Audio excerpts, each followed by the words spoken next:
Oi, gente, tudo bem? Para quem não me conhece, eu sou a Ingrid, sou pedagoga, psicopedagoga e analista do comportamento e também fundadora dessa oficina, né? É um prazer recebê-las. Não percam a oportunidade de se inscrever. Essa oficina está imperdível. Vai ser a nossa última oficina de alfabetização ao vivo. As próximas serão gravadas. Então aproveitem para vocês terem contato com outros profissionais, tirarem as suas dúvidas. E fiquem nesse vídeo, porque no final dele vocês vão ter uma palhinha de uma aula minha sobre alfabetização, que é só nada, é um pouquinho de tudo aquilo que a gente vai ter no dia 5 de outubro, tá? Vejo vocês lá, não percam a oportunidade. Fatores a serem avaliados no processo de alfabetização: habilidades preditoras, como a gente falou, habilidades atencionais. Então vamos pensar, se essa criança ela tem habilidades preditoras que não foram desenvolvidas, obviamente ela vai ter uma carência no processo de alfabetização, né? Se essa criança tem carências atencionais, como é que eu vou exigir que ela seja alfabetizada? Então, tem que avaliar isso também para saber se a dificuldade não é de fato na alfabetização, em si, dessas habilidades que não foram desenvolvidas. Habilidades visuais e habilidades auditivas. Todos esses aspectos, gente, vão influenciar no processo de alfabetização. O que que são essas habilidades preditoras, né? As habilidades preditoras são capacidades fundamentais para o aprendizado da leitura e escrita. Elas permitem que a criança desenvolva um processo de alfabetização mais fluido e eficaz. Entre essas habilidades estão aspectos linguísticos, cognitivos e perspectivos que influenciam diretamente a decodificação e a compreensão da linguagem escrita. A avaliação dessas habilidades auxilia na detecção precoce de dificuldades e na criação de intervenções personalizadas. Então, gente, essa criança ela tem carências em relação à coordenação motora, né? Tudo isso são habilidades preditoras. Então, aquelas habilidades que a gente tinha que ter aprendido lá na educação infantil e não foi trabalhado. Essa criança ela consegue fazer uma boa, ela tem uma boa habilidade visomotora, ela consegue olhar para aquilo ali e ao mesmo tempo trabalhar a coordenação motora. Se a criança não consegue fazer isso, ela não vai escrever, né? Essa criança, ela consegue fazer uma nomeação rápida. O que é fazer uma nomeação rápida? É olhar várias imagens e conseguir ir nomeando cada uma de uma forma rápida, né? Essa criança consegue ter uma atenção visual, ela consegue olhar várias imagens e ao mesmo tempo achar que foi solicitada. Então, tudo isso são habilidades que têm que ser trabalhadas na educação infantil e às vezes não são desenvolvidas, e aí a gente vai ter uma questão no processo de alfabetização. O que eu já peguei de atendimento, né, gente? Muitas vezes, crianças que chegaram na alfabetização com muita dificuldade, e a escola já levantando ali a possibilidade de um TEAP, de um transtorno de aprendizagem, e como eu falei para vocês naquela aula que a gente teve sobre transtorno, né?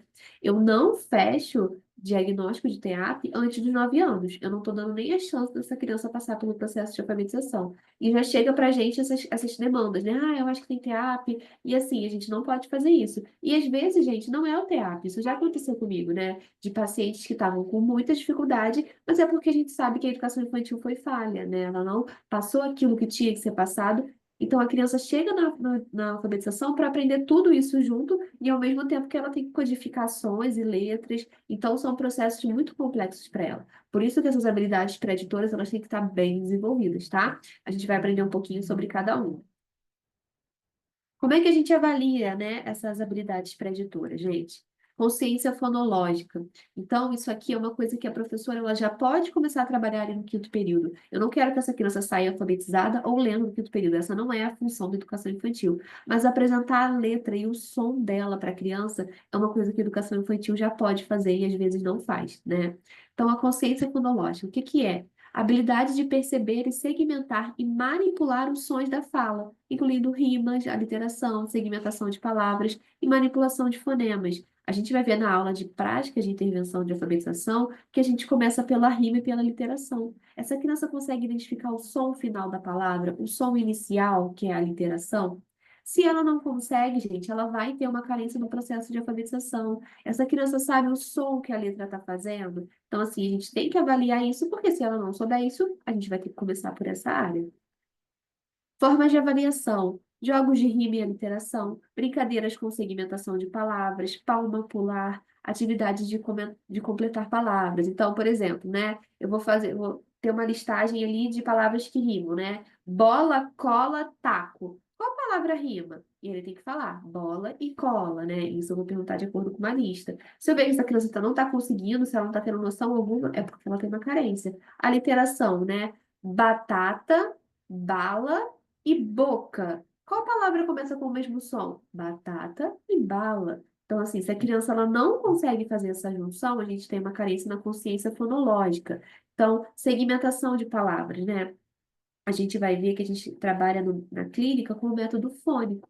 Então, no método fônico, eu tenho uma palavra bola. Eu vou segmentar. B, O, L, A. A gente fica igual uns doidinhos falando assim, né? Mas é assim que a gente aprende, a gente ensina a criança no método fônico. E essa criança tem que segmentar essas palavras. Então, eu vou falar para ela: fala o som das letras de bola para tia. E aí ela tem que fazer B, O, L, A, que é a bola. E aí ela pode bater palma para poder identificar cada som. Ou se ela ainda não souber fazer esse sonzinho, né? Mas ela conseguir identificar quantos sons tem na palavra bola. Às vezes ela pode fazer dois, bola, porque ela está segmentando pela sílaba, mas ela já está tendo essa noção do som ali, tá, gente? Nomeação rápida. Capacidade de acessar rapidamente o vocabulário e nomear objetos, letras, cores e símbolos. Essencial para a fluência na leitura. Foi o que a gente falou da nomeação rápida. Eu vou mostrar para a criança uma listagem, e lá vão ter várias imagens, né? Um gato, cachorro, um pato, vários animais. E aí eu vou apontando e ela tem que ir ali, ó, trabalhando a visão dela, observando e conseguindo me identificar cada animal. Por quê, gente? Porque isso vai ser um processo essencial para a leitura. O que que é a leitura? Olhar, ler e falar, né? Então é a mesma coisa na nomeação rápida de objetos ou imagens. Só que a gente vai fazer com a letra posteriormente, ela estando alfabetizada. Então, olha como é que essa habilidade preditora vai influenciar lá no meu processo de leitura. Então, forma de avaliação, jogos de memórias com figuras e nomes, desafios de nomeação, brincadeiras com flashcards. Então, eu vou mostrando ali para a criança. Pega o Uno, né? Pega aquele joguinho, não tá aqui o meu jogo, né? Mas o gato, cabra, queijo, pizza. Não, gato. Eu vou botar no final, vocês vão ver, mas é um joguinho que a gente tem, que são várias imagens. E aí você vai jogando para a criança. E aí ela vai te nomeando rapidamente o que que ela tá vendo. Então, isso é o processo de nomeação rápida, tá, gente? E aí, se você fizer esse jogo com a criança e ela tiver muita dificuldade, já anota que ela tem uma carência na nomeação rápida. Todas essas avaliações que a gente está fazendo, gente, elas são qualitativas. Eu não tenho números para poder segmentar o que a criança sabe ou não. Então, tudo é através do seu olhar. Então, vá anotando, para que quando você for fechar essa avaliação, você tenha todos esses critérios anotados. Memória fonológica, habilidade de reter informações sonoras temporariamente, essencial para a decodificação e informação de palavras, né? Então, essa criança, ela consegue encontrar o fonema e memorizar, reter esse som para ela encontrar ele em outras palavras. Então, formas de avaliação, jogos de repetição de palavras, de pseudopalavras, atividades de telefone sem fio, brincadeira com sequências de sons. O que são pseudopalavras, gente? É quando eu coloco para a criança uma palavra que não é uma palavra. Então, sei lá, na avaliação eu coloco para ela é, bolocha. E aí eu falo para ela repetir para mim, repete para tia, bolocha. E aí ela repete bolacha, porque ela já associou, ela gravou a palavra e não o som, porque o som que eu falei era bolocha. Então esse ló aqui não era lá. Então ela tinha que repetir igualzinho, bolocha, porque ela entendeu o som e não memorizou, né? Então bolacha porque ela memorizou. Eu preciso que ela repita igual eu falei para ela, tá?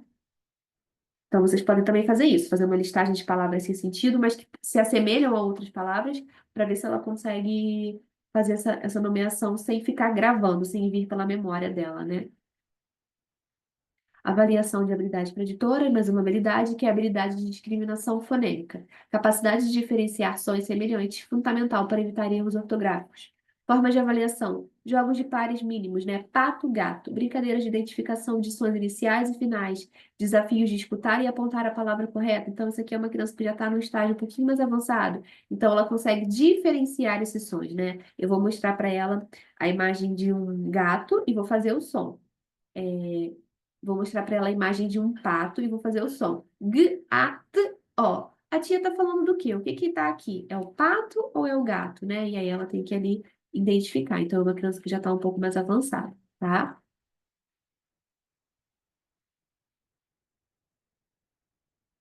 Tá bom.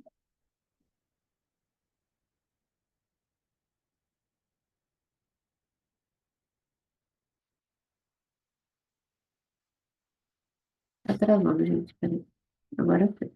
Agora, gente, a gente vem para a avaliação de habilidades atencionais. Então, é essa atenção da criança. Como eu falei, a gente vai ter uma aula específica avaliando, não, intervindo em todos esses aspectos, pensando em estudos de caso, para ficar bem prático para vocês, tá bom? Mas o que que é essa avaliação de habilidades atencionais, tá, gente? Atenção sustentada. O que que é atenção sustentada? É a atenção que a gente mais tem carência hoje em dia nas crianças, que é a atenção de ficar em um estímulo só por um longo período de tempo. Então, eu vou ficar só fazendo aquilo ali por um longo tempo. E aí, a criança não vai conseguir, por exemplo, realizar uma prova, né? Uma prova demanda muita atenção por muito tempo. Forma de avaliação: jogos de labirinto, atividade de ligar pontos, brincadeiras com histórias e perguntar sobre os detalhes. Então, conta uma história para essa criança. Uma história aí, dependendo da idade da criança, uma história longa. Vê o que que ela vai conseguir reter de informação, né?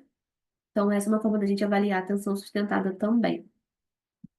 Atenção seletiva, habilidade de focar em estímulos relevantes, ignorando distrações. Essa é uma carência que eu tenho, é uma atenção que eu tenho muita carência. Igual, aqui passa muito barulho de carro, então eu não consigo selecionar a minha atenção. Se eu estudar aqui nesse cômodo, eu não consigo focar só naquilo ali sem me atentar ao som que está lá fora.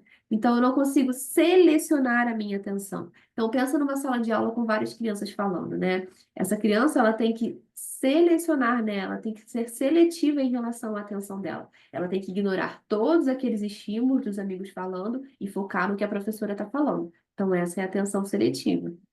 Formas de avaliação: jogos de encontrar o erro, caça-palavras, atividade de seguir comandos verbais em meio a ruído no ambiente. Coloca uma música no ambiente e pede para a criança